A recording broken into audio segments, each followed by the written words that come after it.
अन्य विवाहों की कथा, उनकी संतति का वर्णन।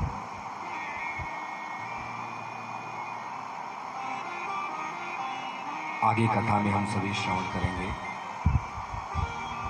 जब श्री भगवान का विवाह हुआ श्री रुक्मिणी महारानी के साथ, तो समय के साथ प्रद्युम्न महाराज का जन्म हुआ।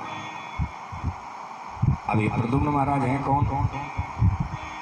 इस श्लोक में लिखा है, कामस्तु वासुदेवांशो दग्धः प्रागरुद्रमन्युना देहोपपस्ते भूयस्तमेव प्रत्यपद्यत।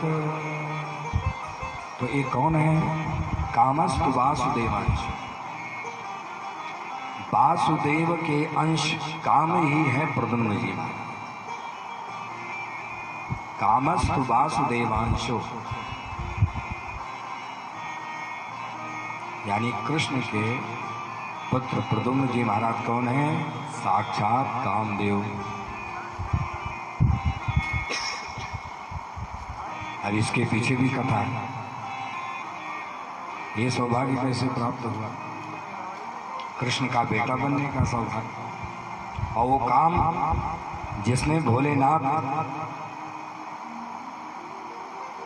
जैसे योगी के ध्यान को तोड़ने की कोशिश की, और भगवान भोलेनाथ ने तब शिव तीसर नयन बुखारा, तब शिव तीसर नयन बुखारा, चितवत काम भयउ जनि छारा, चितवत काम भयउ जनि छारा।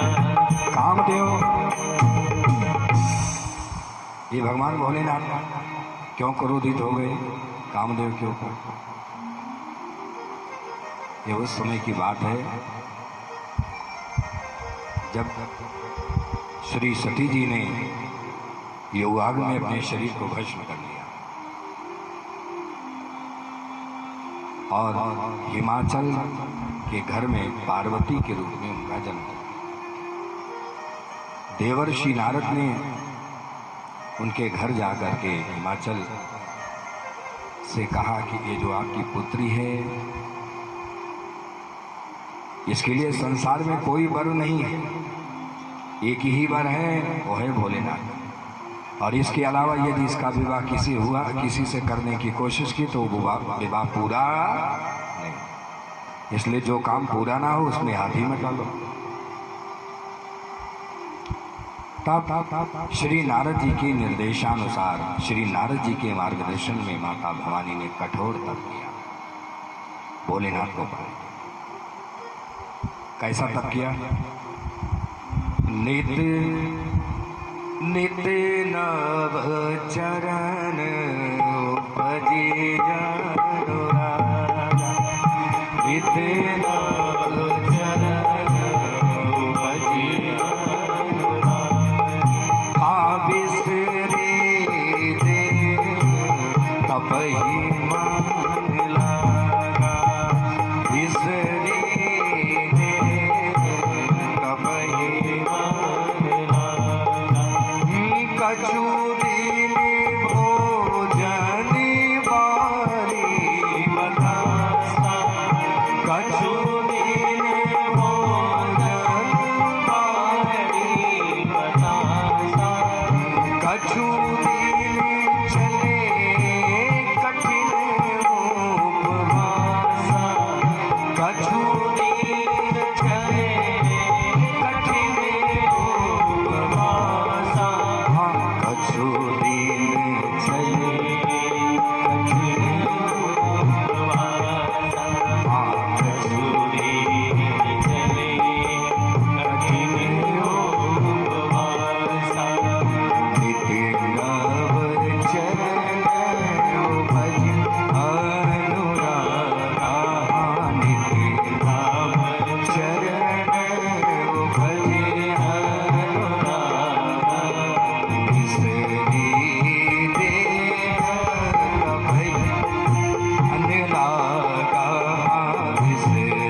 ऐसे भगवान के प्रेम में ऐसे डूब गई,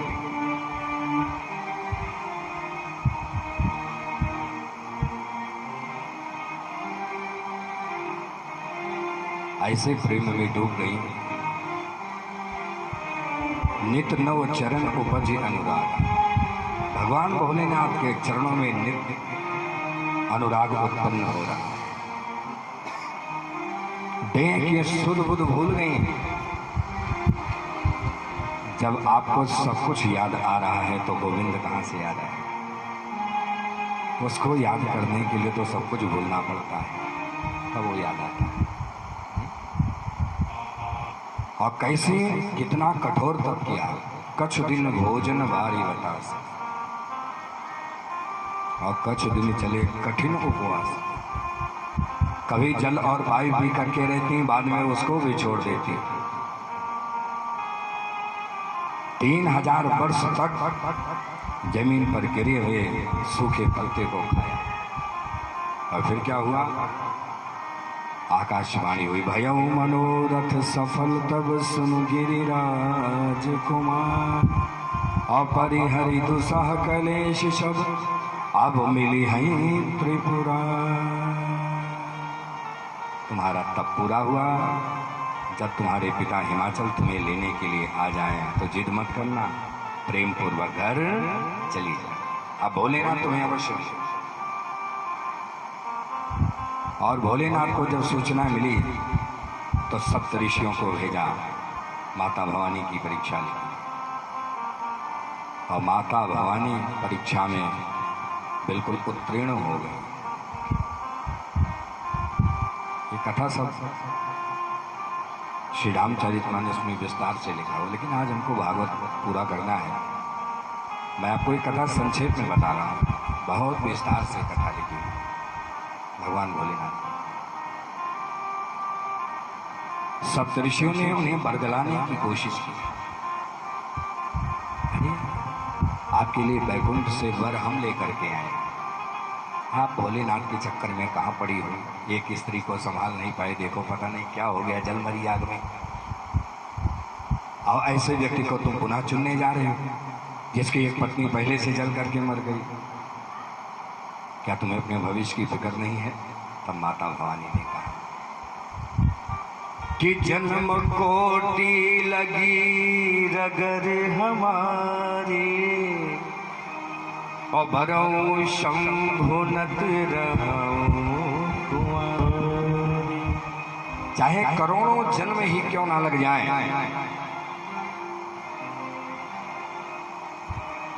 लेकिन भोलेनाथ ही इस संसार में मेरे लिए एक वर है। अन्यथा मैं विवाह नहीं करूंगी, मैं कुंवारी रहूंगी। सप्तऋषियों ने क्षमा मांगा, कहा भोलेनाथ ने हमें आपके पास भेजा, आप तो साक्षात उनकी अर्धांगिनी हैं। और सप्तऋषि जाकर के भगवान भोलेनाथ के पास पहुंचे और कहा, प्रभु माता भवानी तो के हृदय में तो आपके लिए दृढ़ अनुराग है। अनुराग नहीं है, दृढ़ अनुराग है। ऐसा प्रेम जो न घटता है, न मिटता है, न टूटता है, न गिरता है, न उठता है, बिल्कुल स्थिर रहता है, वही है दृढ़ अनुराग। ऐसा प्रेम जो कभी विचलित नहीं होता, ऐसा प्रेम जिसको कभी कोई भुलावे में न डाल पावे।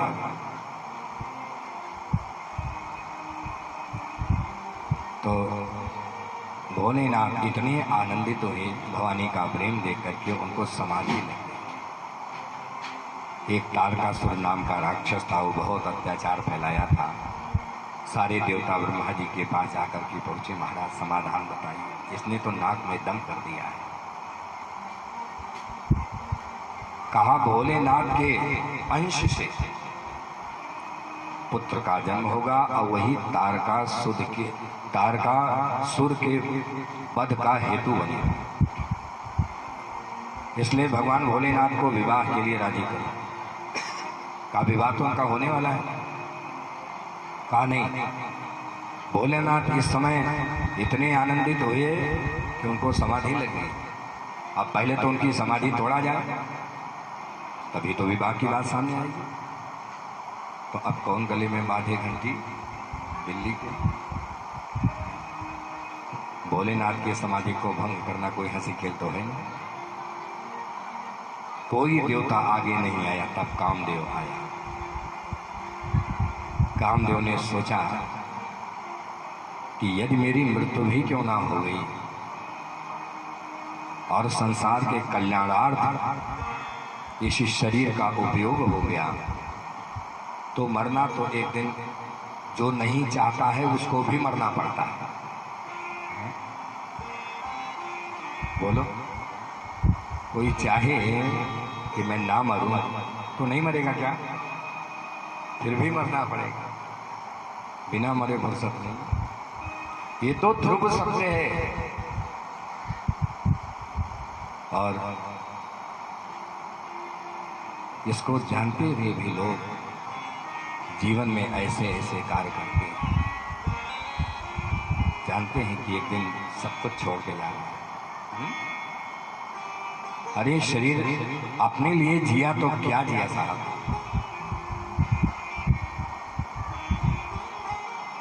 मैथिलीश्वर को लिखते हैं, विचार लो कि मृत्यु हो न मृत्यु से डरो कभी, और मरो परंतु यूं मरो की याद जो करे सभी, और हुई न यो सुमृत्यु तो वृथा मरे वृथा जिए, और मरा नहीं वही की जो जिया न आपके लिए।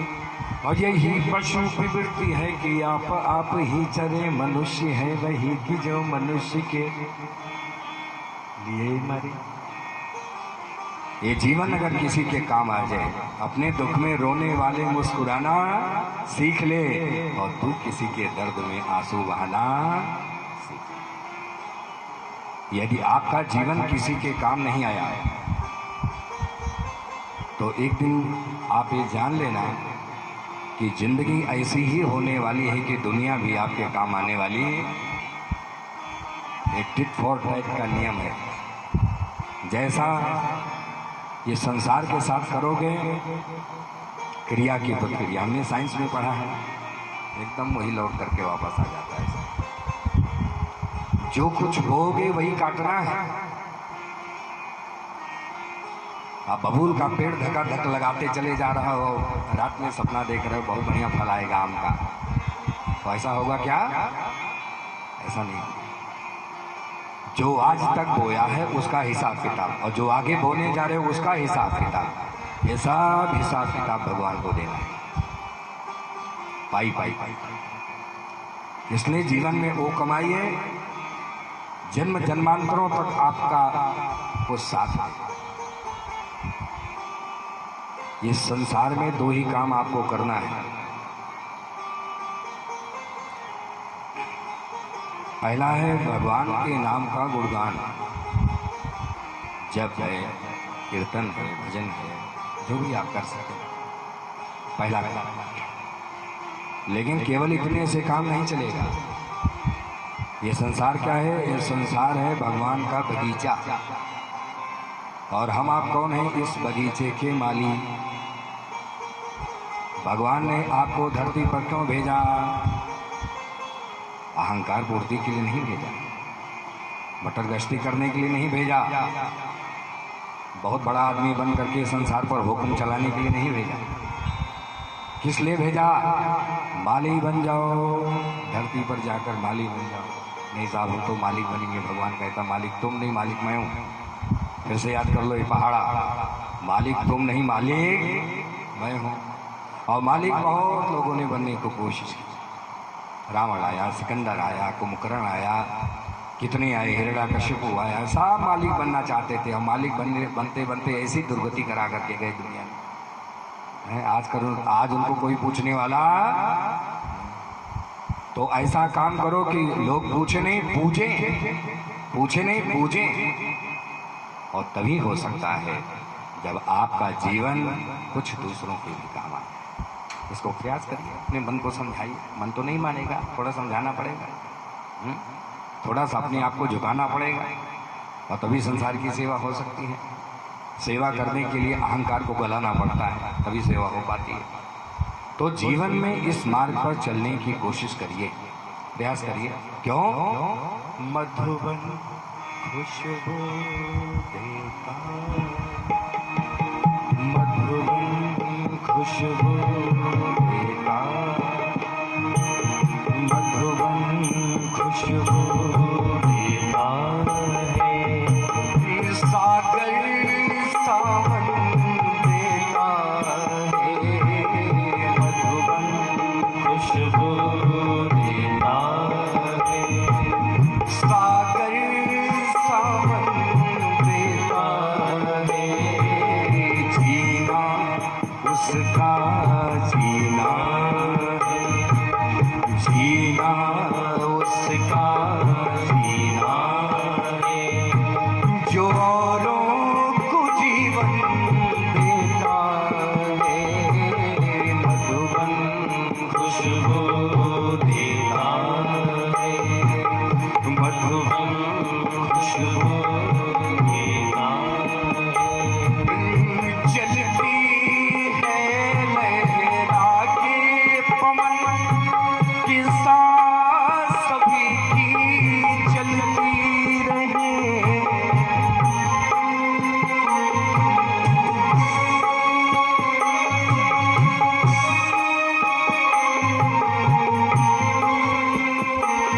लोगों ने प्यार दिए जीवन की प्रीत दिलों में पलती रहे, प्रीत दिलों में पलती रहे। दिल वो दिल है जो औरों, दिल वो दिल है जो औरों अपनी धड़कन देता है, दिल वो दिल है जो औरों अपनी धड़कन देता है, मधुबन खुशबू देता है। सागर सावन देता है, जीना उसका जीना है, जीना उसका जीना है। जो औरों को जीवन देता है, मधुबन खुशबू देता है, मधुबन खुशबू देता है, मधुबन खुशबू देता है। परहित जिनके मन माही,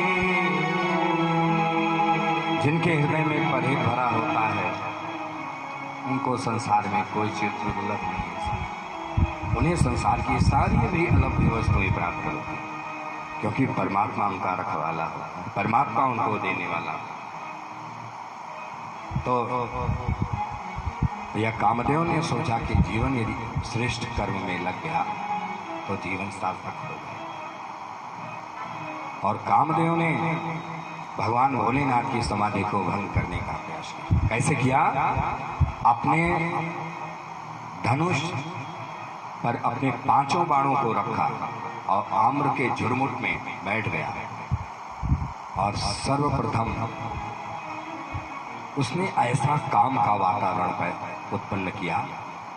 भय काम बस जोगी तापस पावरन की को कहे, देखें चराचर ब्रह्म में जो जगत में देखत रहे, अबला बिलो कहीं पुरुष में जग पुरुष सब अबलामयम, दुई धंड भरी ब्रह्मांड भीतर काम कृत कौतुक अयम। ऐसा संसार हो गया, पूरा संसार ही काममय हो गया, पूरा वातावरण काममय हो गया, लेकिन भोलेनाथ के ऊपर कोई असर नहीं। कौन बचा? धरी न काहूं धीर, और सबके मन मन सिज हरे, और जे राखे रघुवीर, और सो उबरे ही काल मोह। जिसको उस समय में भगवान ने बचाया, रघुवीर ने बचाया, वही बचा, बाकी तो सब काम में अनुरक्त हो। जब सब कुछ कर डाला और कोई प्रभाव नहीं पड़ा तो अंत में उसने बाण का संधान कर दिया भोलेनाथ के हृदय में, और जैसे बाण लगा भोलेनाथ खड़े हो क्रोध में चारों ओर देखने लगे, कौन है वो जिसकी इतनी बड़ी हिमाकत, उसने मेरी समाधि भंग करने की कोशिश की। और प्रभु ने अपने तीसरे नेत्र को खोल दिया। आपके झुरमुट में काम बैठा था, जैसे निगाह पड़ी वैसे क्षण भर में अब शिव तीसर नयन उघारा और चितवत काम भयउ जरी जाए, क्षण भर में भस्म हो गया, टप से जमीन पर गिर।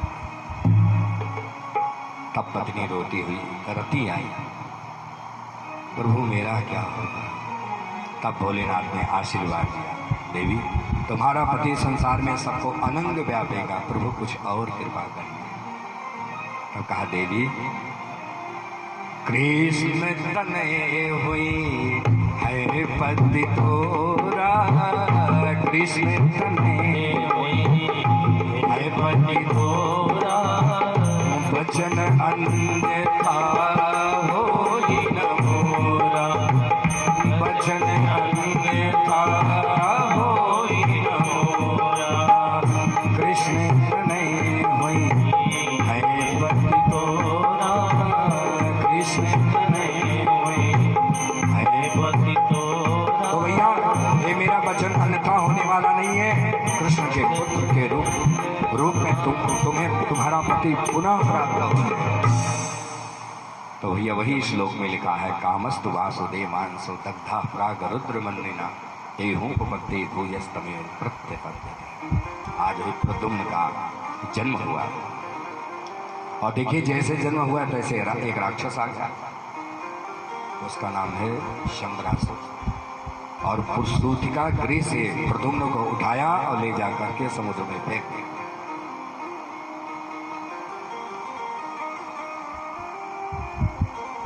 तो कहें भैया कोई भगवान कृष्ण से उसकी निजी दुश्मनी थी क्या? नहीं, दुश्मन दो तरह के होते हैं।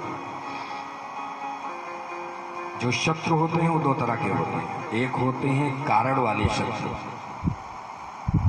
जो कारण से पैदा होते हैं, जमीन का मुकदमा, मकान का मुकदमा, घर परिवार खेती बाड़ी का मुकदमा होता है ना, तो शत्रुता है। तो एक तो शत्रु ये हो गया जो खेत बाड़ी जमीन मकान दुकान का मुकदमा चल रहा है, और एक शत्रु और है, कौन? जो बिना कारण वाला शत्रु, कोई कारण नहीं फिर भी वो आपका शत्रु बना बैठा है। अब मैं एक बार गांव में मैं कथा बोल रहा था, तो बगल वाले जो पड़ोसी थे वो कथा में नहीं आते थे, लेकिन बाहर तखत डाल करके बैठते थे और हमारी तरफ मुंह करके कथा ध्यान से सुनते। पांडाल में नहीं आते। बोली भक्तवत्सल भगवान की।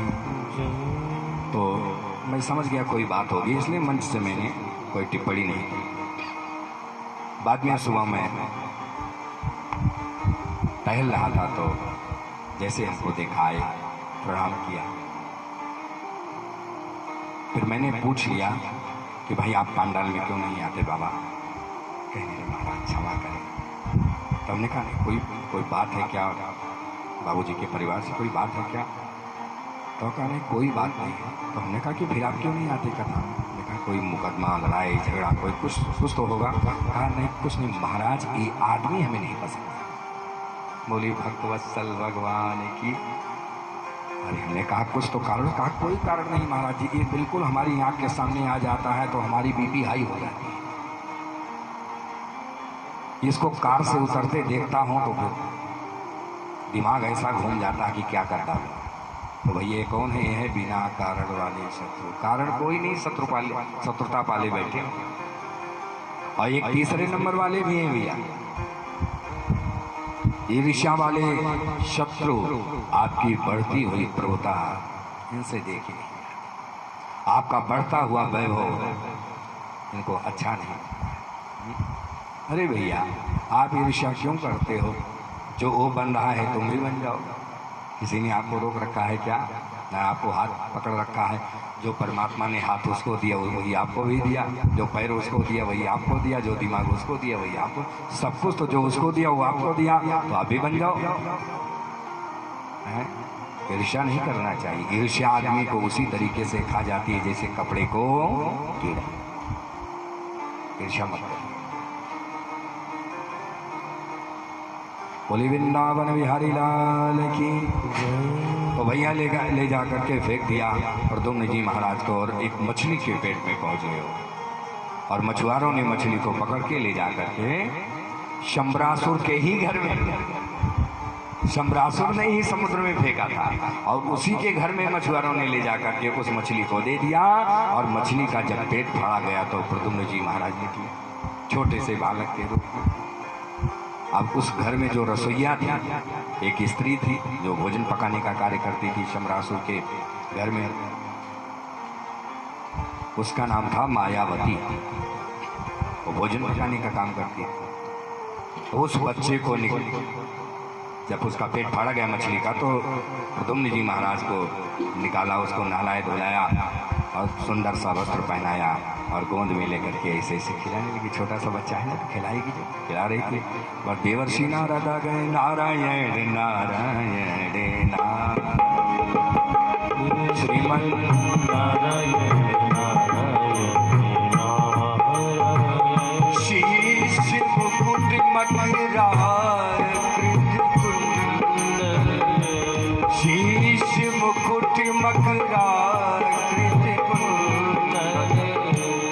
शंख चक्र गदा धारायण शंख चक्र गदा धारायण श्रीमन नारायण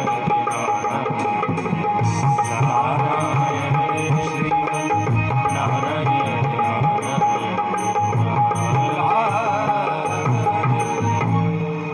भैया ये नारद जी कौन है? परहित चिंतन में निरत पुंसा कोई न और, निज स्वार्थ सुखों की चिंता तज, और वह परिहित चिंतन करते थे और सब भक्तों को सन्मार्ग दिखा, उनकी पीड़ा को हरते थे। और बस इसीलिए तो श्री हरि ने था उनको यह सम्मान दिया। जब चाहे पहुंचे विष्णु धाम, उनको वांछित वरदान। तो ऐसे देवर्षि नारद है, जब किसी के जीवन में कुछ गड़बड़ी होती है तो उनको बुलाना नहीं पड़ता, ठीक समय पर पधार जाते हैं। और आ गए हैं और मायावती को देख करके मुस्कुराए, कहा देवी जी ये आप क्या कर रही हो? कहा बालक को खिला रही हूँ। कहा ये कोई बालक नहीं है। कहा ये आपका पति है। कहा पति? ये आप क्या बोल रहे हैं महाराज? हाँ मैं बिल्कुल ठीक बोल रहा हूँ। तब पूर्व जन्मों की सारी कथा बता दिया। और इस तरीके से अब मायावती ने, जो एक माँ का अपने पुत्र के प्रति स्नेह होता है वो स्नेह समाप्त हो गया। अब एक पत्नी का अपने पति के प्रति जो प्यार होता है वो उत्पन्न हो गया है।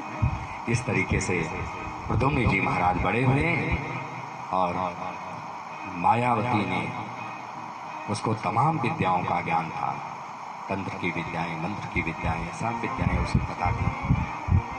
अष्टांग योग सिद्ध था उसका, वो सब प्रद्युम्न जी महाराज को सिखा दिया। और इस तरीके से पूरे ज्ञान और विद्या प्राप्त करके शंबरासुर के साथ उनका युद्ध हुआ और उस युद्ध में शंबरासुर मारा गया। बोली वृंदावन बिहारी लाल की जय। तो मायावती ने बताया प्रद्युम्न जी महाराज को कि स्वामी देखिए आपका जो घर है वो द्वारिकापुरी है, आपके पिता जो हैं वो वासुदेव श्री कृष्ण, इसलिए अब हमें वहाँ चलना चाहिए, क्योंकि आपकी माँ वर्षों से आपकी प्रतीक्षा कर रही। प्रसूति का गिर से शंबरासुर आपको उठा ले गया था और लेकर के आई मायावती आकाश गमन करते हुए और रुक्मिणी महारानी के सामने प्रद्युम्न जी महाराज को सौंप दिया। और प्रद्युम्न तो बिल्कुल कृष्ण के तरीके से थे। देवर्षि नारद पुनः यहाँ पर आए और रुक्मिणी महारानी को बताया कि ये आपका पुत्र है जो जन्म लेते ही शंबरासुर इसको उठा करके ले गया था और समुद्र में पूरी कहानी बताई। माँ ने खूब प्यार दुलार दिया रुक्मिणी माता ने। प्रद्युम्न जी महाराज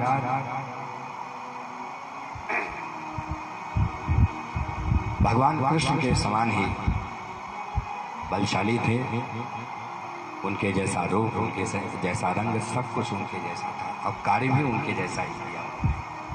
बोलिए आनंद कंद भगवान की जय। तो ये तो हमने भगवान के एक विवाह की कथा बताई।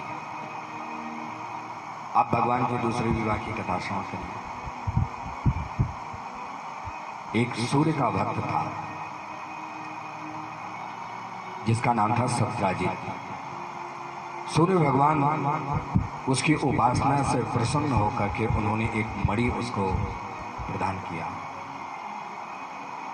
उस मणि की 10 घंटे पूजा रोज करता था सत्राजित, और वो 8 बार सोना देती थी, 2 कुंटल।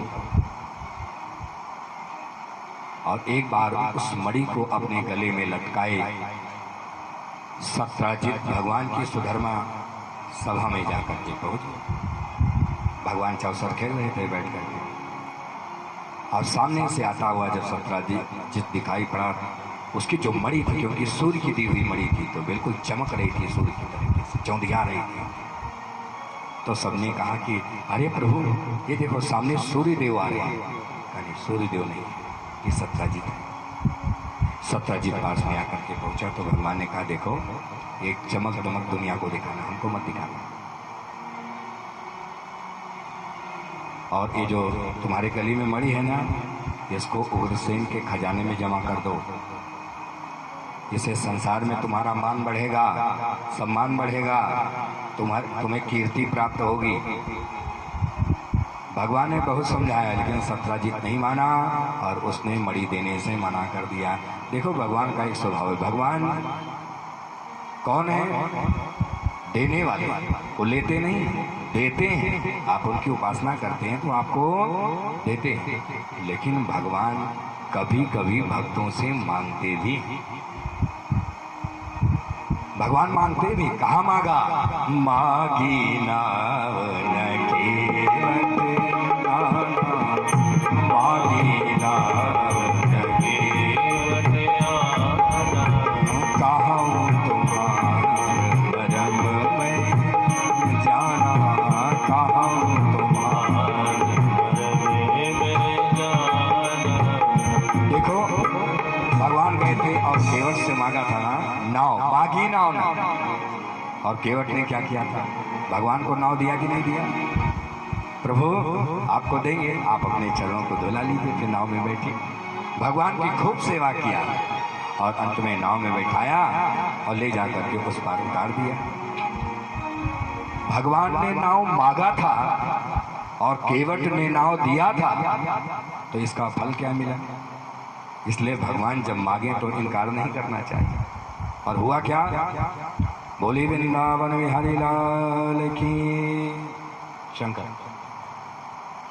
बोली आज की आनंद की जय। तो उसका फल क्या मिला? श्री भगवान जब जाने लगे तो केवट को आशीर्वाद दिया। क्या कहा? बहुत कीन प्रभु लखन सिय, और नहीं कछु के बटुले, और विदा कीन करुणायतन, तो भगति विमल बरुदे। भगवान के मांगने पर जो भक्त भगवान को दे देता है तो भगवान उसे संसार के सबसे अलग वस्तु देते हैं। वो क्या है? वो है भक्ति। ये भगवान जल्दी से किसी को नहीं देते, संभाल कर रखते हैं सुरक्षित अपने पास। ये पूजा पाठ तो लोग बहुत करते हैं, माला जपते हैं, गंगा में डुबकी लगाते हैं, परिक्रमा करते हैं, सब कुछ, लेकिन ये सब करने से भक्ति नहीं मिलेगी। ये तो साधन है। माला जपना, रामायण गीता का पाठ करना, ये सब क्या है? ये भक्ति के साधन है, ये साध नहीं है। आपको सीतापुर जाना है, आप लखनऊ में बस पर बैठे, तो बस क्या है? बस है साधन। और सीतापुर क्या है? साधन। तो आपको दिल्ली जाना है, आप लखनऊ मेल पर बैठे, तो लखनऊ मेल क्या है? साधन। और दिल्ली क्या है? साधन। दुर्भाग्य यही है कि आज हम साधन पर बैठते हैं और उसी साधन को ही साध्य मानते हैं। बस बस। अब आप भैया ट्रेन पर बैठे हो, कहे दिल्ली आ गया, दिल्ली आ गया, दिल्ली आ गया, दिल्ली आ गया, तो सारे मुसाफिर कहेंगे भैया इसको जल्दी से नीचे उतारो, आगरा भेजो इसको, इसकी खोपड़ी सनक गई। हाँ? ये तो कहेंगे लोग कि भैया अभी बैठा हो, कह रहा है कि दिल्ली आ गया, अभी बैठा है, कह रहा है सीतापुर आ गया, तो सनक गई खोपड़ी, तभी तो बोल रहा है। तो भैया साधन, ये जो भी कार्य हम करते हैं भगवान के निमित्त, पूजा पाठ से संबंधित, ये सब साधन है। तो भगवान मिलेंगे कैसे? भगवान को पाने के लिए आपको अपने अंदर की श्रद्धा को विकसित करना पड़ेगा। भगवान को पाने के लिए अपने अंदर की श्रद्धा का विकास करना पड़ेगा, क्योंकि बिना श्रद्धा के कोई भक्ति संभव। श्रद्धा बिना भक्ति कोई, श्रद्धा बिना भक्ति होई। बिनु वही गंध की पावई कोई, बिनु वही गंध की पावई कोई। श्रद्धा बिना भक्ति होई, श्रद्धा बिना भक्ति होई। आज से 40 साल पहले हमने भक्ति की स्कूल में अपना नाम लिखाया, और 40 साल पहले अगरबत्ती जलाते थे, आज 40 साल बाद भी वही अगरबत्ती जला रहे। वही रामायण गीता पहले भी पढ़ते थे, वही आज भी पढ़ रहे हैं। तो भैया आपकी भक्ति कितने किलोमीटर चली आपको पता नहीं चला? नहीं साहब, हमको तो नहीं पता। तो पता क्यों नहीं चला?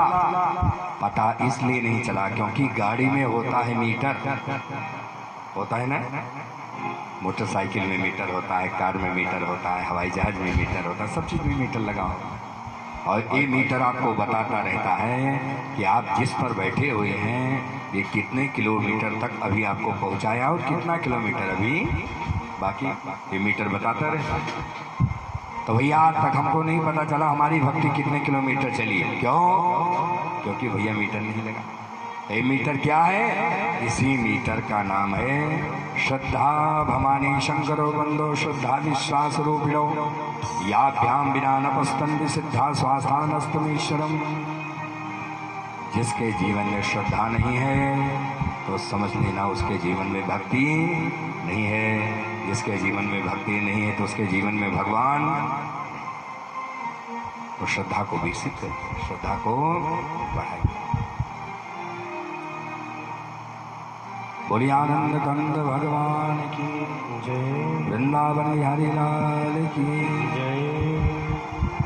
श्रद्धा छोटे छोटे कार्यों से विकसित होती है, बाद में पुष्पित और पल्लवित होती है। छोटे छोटे काम करते रहना चाहिए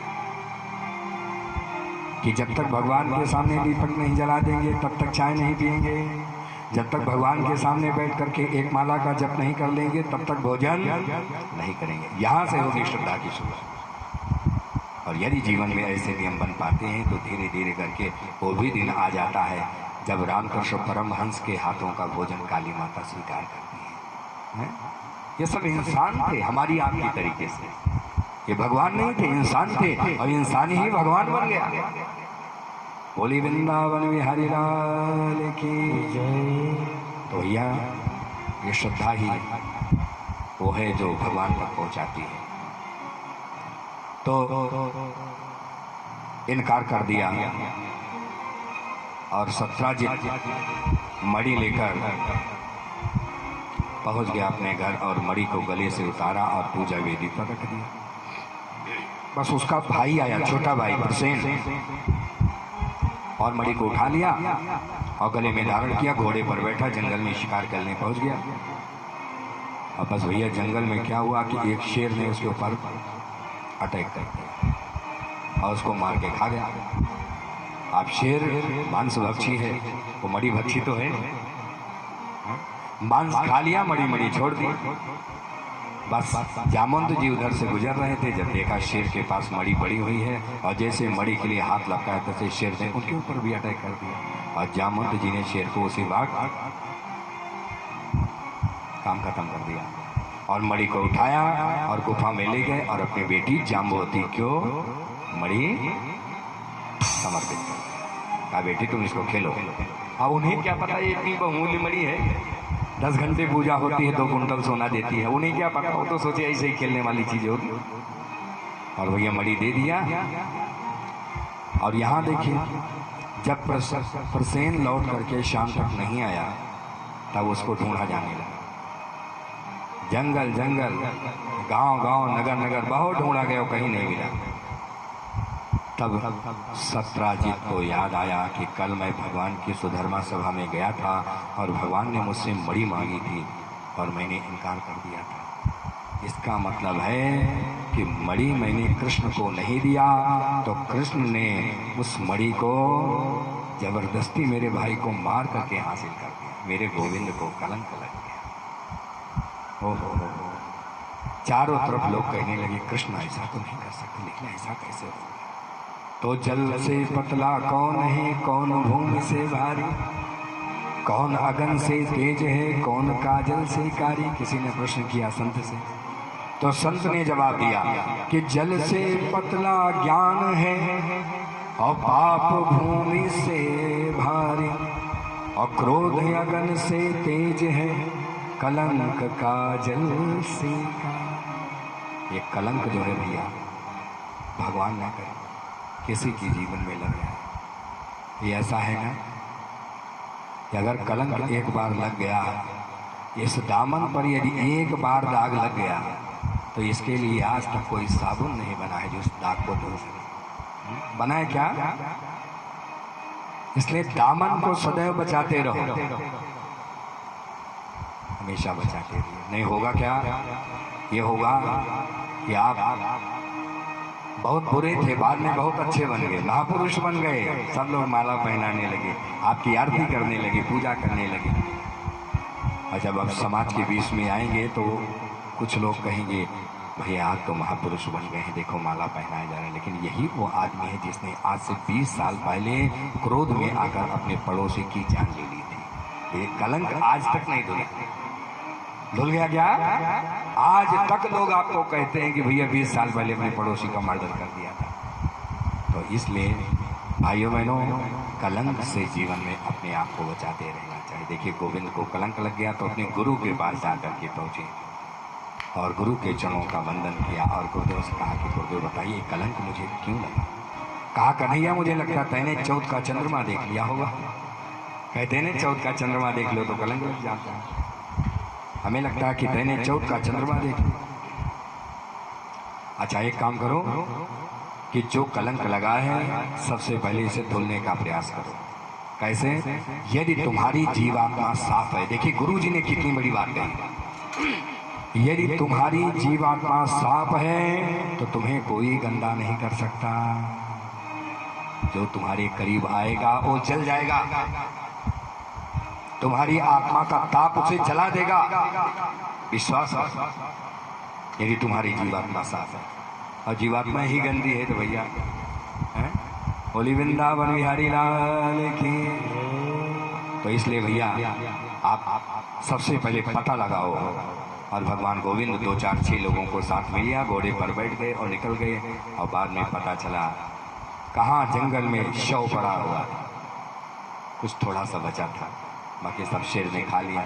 समझ गए भगवान ये प्रसेन के अलावा वो तो अंतर्यामी है, ये सब तो दुनिया को दिखाने के लिए लीला कर रहे हैं, तो क्या उनसे कुछ छिपा है क्या? सब जानते। और इस तरीके से भगवान ने देखा कि पास में एक रीछ के पैरों के निशान। भगवान समझ गए कि प्रसेन को मारा शेर ने और शेर को मारा रीछ ने। इसका मतलब मणि किसके पास है? रीछ के पास है।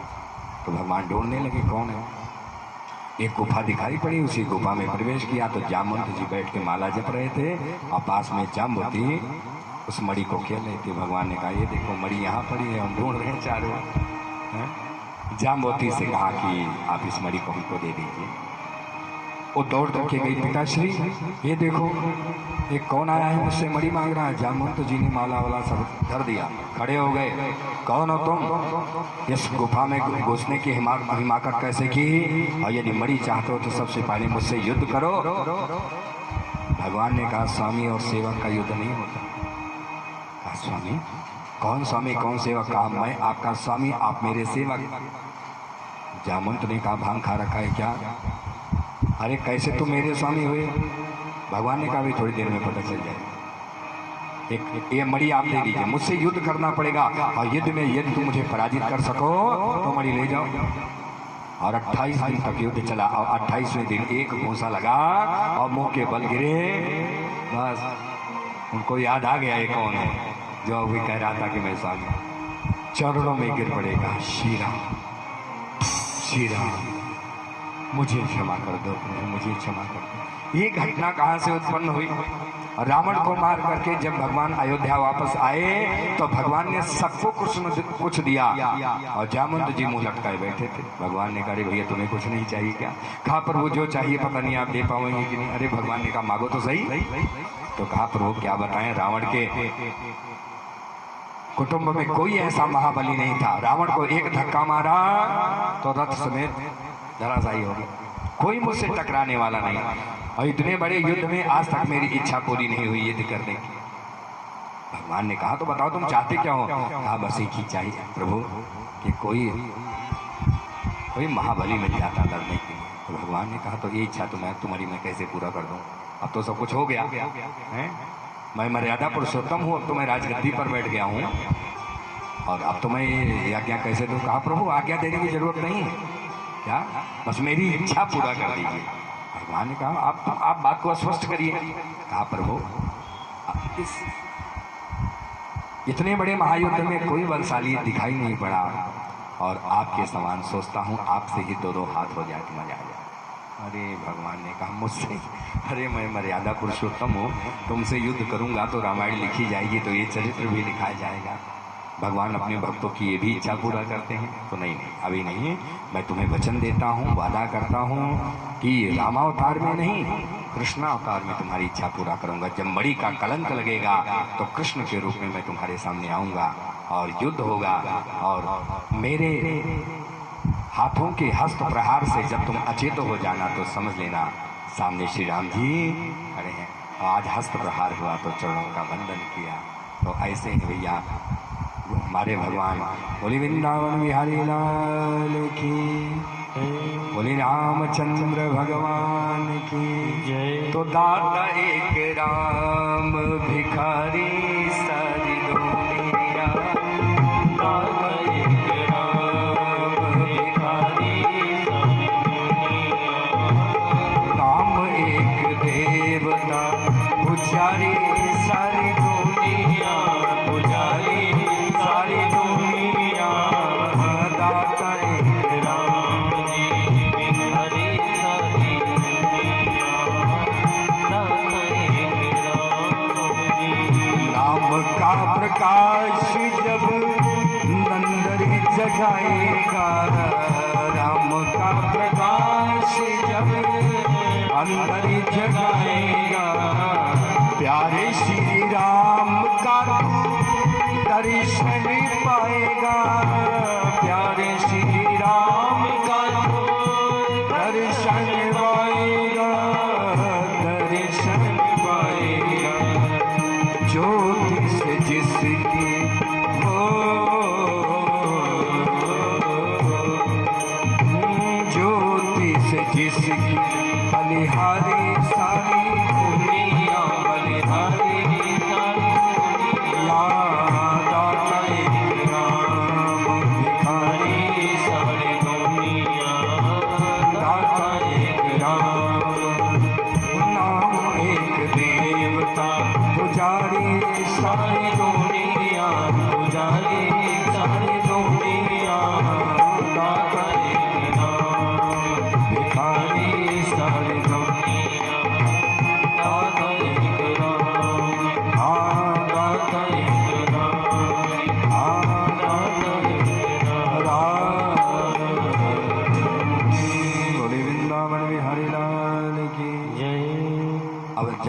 चरणों में गिरे और भगवान से कहा कि प्रभु एक प्रार्थना है क्या, कि मैंने बहुत बड़ा पाप किया। भगवान ने कहा पाप कहाँ किया, मैंने आपकी इच्छा को पूरा किया। कहा प्रभु ने, मैं आपको पहचान नहीं सका, मुझे लगता मेरी आत्मा में कि मैंने बहुत बड़ा अपराध किया, इसलिए अपराध से मुक्त होने का एक ही मार्ग है क्या, कि आप मेरी बेटी जाम्बोती को स्वीकार कर लीजिए। और इस तरीके से भगवान जाम्बोती को लेकर के आए और द्वारिकापुरी में विधिवत पाणी ग्रहण किया। ये भगवान का दूसरा विवाह। और मणि लेकर के जब गए, सत्राजित को मणि दे दिया तो सत्राजित को भी पश्चाताप होने लगा कि मुझसे बहुत बड़ी भूल हो गई, गोविंद को लाख कलंक लग गया। चरणों में गिर पड़ा, कहा प्रभु मेरी बेटी सत्यभामा को स्वीकार करो और मैं इस अपराध से मुक्त हो सकूं। तो तीसरा विवाह भगवान का सत्यभामा के साथ। एक बार भगवान गए थे इंद्रप्रस्थ, पांडवों की राजधानी, और वहां से लौट करके जब भगवान वापस आ रहे थे, अर्जुन भी साथ में थे, और नदी के किनारे जब पहुंचे तो देखा एक स्त्री कठोर तप में लीन थी। अर्जुन ने कहा प्रभु मुझे प्यास लगी है। भगवान ने कहा जाओ जल्दी से जल्दी पियाओ। और नदी के किनारे गए जल पीने के लिए, तो उसी स्त्री को ध्यान में देखा, तो जैसे प्रणाम किया उसने नेत्र खोल दिया, देवी तुम कौन हो, और यहाँ पर इस नदी के तट पर सुनसान इलाके में तुम तप करे, किसको पाना चाहती हो? कहा कृष्ण को। कहा सच? कहा हाँ, एक मिनट बैठी रहो मैं आ रहा। और रथ पर गए, कहा गोविंद जरा नीचे तो उतरो। क्या हुआ, जल पिया कि नहीं? कहा वो सब बाद में पिएंगे, पहले नीचे तो उतरो। कन्हैया नीचे उतरे, हाथ पकड़ के अर्जुन ले गए और कालिंदी से कहा जरा हाथ इधर लाओ। हाथ पकड़ा, ये क्या करें? कहा प्रभु बस ये आपको पाना चाहती हैं और आप इनको मिल गए, बात पूरी हो गई। तो ये भगवान का इस तरीके से विवाह। देखिए भगवान के वैसे सब विवाह चटमगनी पर ब्याह, लेकिन बाद में भगवान ने विधिवत सबका पाणिग्रहण किया, विधिवत सबके साथ विवाह। भगवान का अगला विवाह हुआ, एक बिंद और अरविंद नाम के राजा थे, और उनकी एक बहन थी मित्रविंदा। और वो अपनी बहन को, क्योंकि दुर्योधन का वशवर्ती था, इसलिए वो चाहता था कि इसका भी विवाह शिशुपाल या दुर्योधन या किसी के साथ हो जाए। हमारे जो मित्र हैं ऐसे संबंधियों के घर में मेरी बहन का विवाह हो। और भगवान ने मित्रविंदा का हरण करके उसके साथ विवाह किया। और एक विवाह भगवान का हुआ, एक कौशल नरेश में, उनका नाम था नग्नजित, उनकी बेटी थी जिसका नाम था नग्नजीति, उसका एक नाम और था सत्या। और संकल्प लिया राजा ने, कौशल नरेश ने, कि मेरी जो बेटी है, जो 7 बैलों को एक साथ नाथ देगा, उसी के साथ हम अपनी बेटी को का विवाह करेंगे।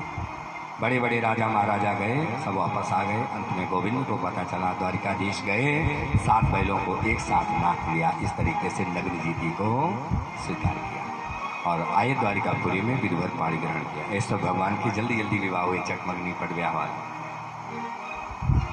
और इस तरीके से भगवान का एक और विवाह हुआ। एक कैकेय देश की महारानी थी, शुटकी थी, उनकी बेटी का नाम था भद्रा। जब भद्रा का जन्म हुआ तो संकल्प लिया कि बेटी को कृष्ण के ही हवाले करेंगे, और समय के साथ भगवान गोविंद के हवाले कर दिया। भद्रा का विवाह हो गया भगवान के साथ। और 8वां, ये 8 भगवान की पटरानियां हैं। 8वां विवाह भगवान का हुआ, एक मद्र नरेश थे, उन्होंने संकल्प लिया था जो मछली के इस आँख को वेद देगा, उसी के साथ मैं अपनी बेटी का विवाह करूंगा। स्वयंवर रचाया। भगवान गोविंद गए और लक्ष्य का वेद करके लक्ष्मणा को प्राप्त किया, क्योंकि लक्ष्य का वेद किया इसलिए नाम पड़ा लक्ष्मणा। लक्ष्मणा को हासिल किया भगवान ने। तो ये 8 जो भगवान के विवाह हैं, ये 8 पटरानियां, ये रानियां नहीं है, पटरानियां। और भगवान के कुल कितने विवाह हुए थे? 16,108। तब 16,100 की कथा सुनो। बोले वृंदावन बिहारी लाल की जय, आज के आनंद की जय। एक बार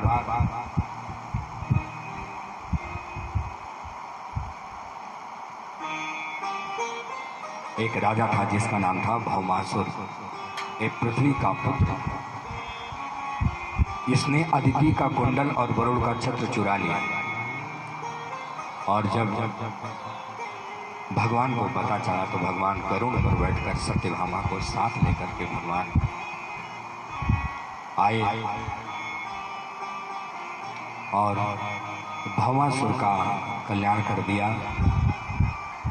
और उसने 16,100 रानियों को बंदी बना रखा था, उन सबको भगवान ने मुक्त किया। तो 16,100 रानियां जो थी वो सब भगवान के चरणों में गिरी और भगवान से प्रार्थना किया कि प्रभु अब इस संसार में 2 ही मार्ग है, क्या हम इतने वर्षों से इसकी गुलामी में जीवन जी रहे हैं, मेरे पतियों को पराजित करके इसने जबरन हमें बंदी बना रखा है और अब आज आपने मुझे मुक्त किया, तो यदि मैं घर जाती हूँ तो पति मुझे स्वीकार नहीं करेगा, उससे मेरे ऊपर संदेह होगा कि मेरी पत्नी अपवित्र है, मेरे सतीत्व का सवाल है प्रभु, इसलिए घर तो मैं नहीं जाऊंगी। दूसरी बात, घर नहीं जाऊंगी तो समाज ही मुझे जिंदा नहीं रहने देगा, जहाँ जाऊंगी वहीं कोई ना कोई कुदृष्टि करेगा। तो इसलिए एक ही रास्ता है कि हम किसी कुआं तालाब में डूबकर अपनी जान दें। और तीसरा एक रास्ता और है कि आप हम सभी को अपने चरणों में स्थान दें। भगवान समझ गए कि ये दोनों रास्ते इनके लिए ठीक नहीं, तीसरा रास्ता ज़्यादा ठीक। भगवान ने सबको सम्मान दिया और उन सबको रानी के रूप में स्वीकार किया और बाद में द्वारिकापुरी लाए, सबके साथ विधिवत भगवान ने विवाह किया। तो भगवान के कुल कितने विवाह हुए? 16,108। ये है भगवान की ठाठ, ऐसे है गोविंद की ठाठ है। और सोचिए इतना लंबा चौड़ा परिवार भगवान का, लेकिन कभी न दंगा होता है, न फसाद होता है, न लड़ाई होती है, न झगड़ा होता है। एक बार भगवान ने सोचा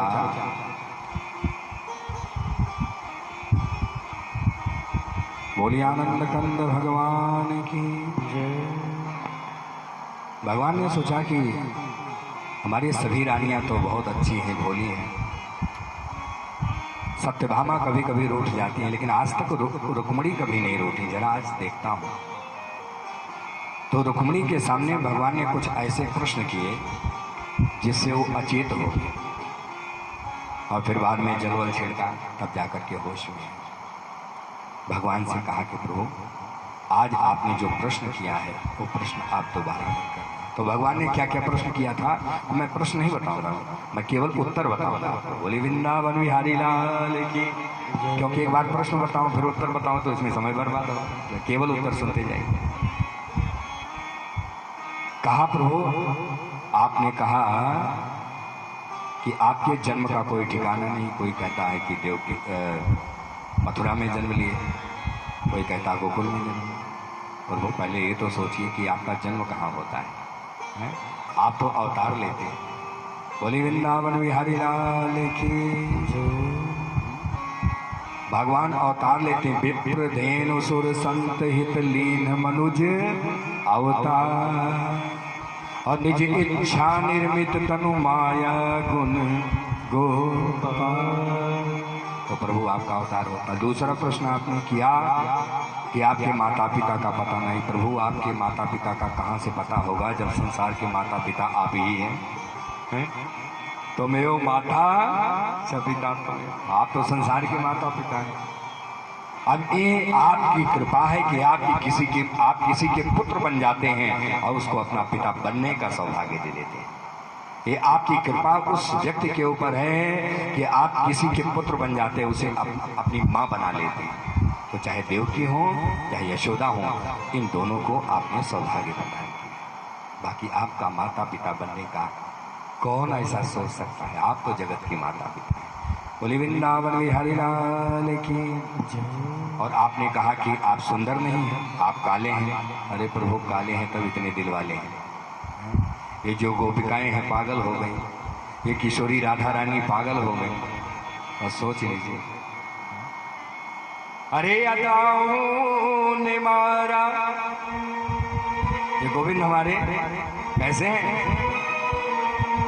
हमारे वृंदावन में संत लोग बड़ी तिलगी करते हैं, इस प्रसंग को पे बड़ी चर्चा होती है। कहते हैं भगवान लाला था, लाला उधर की भाषा है, लाला माने पुत्र। कहा ये तो कहो भगवान लाला थे, कहीं भगवान लाली होते तो कितने के गले कट जाते। ये संतों का मत है। जब सोचो लाला थे और काला थे तब इतने बड़े दिल वाला थे। तो भैया अरे अदाओं ने मारा, अरे अदाओं ने मारा, नरे अदाओं ने मारा, अरे कन्हैया तेरी बाकी अदाओं ने मारा, कन्हैया तेरी बाकी अदाओं ने मारा, अदाओं ने मारा, अदाओं ने मारा, अदाओं ने मारा, अदाओं ने मारा, कन्हैया तेरी बाकी अदाओं ने मारा, कन्हैया तेरी बाकी अदाओं ने मारा।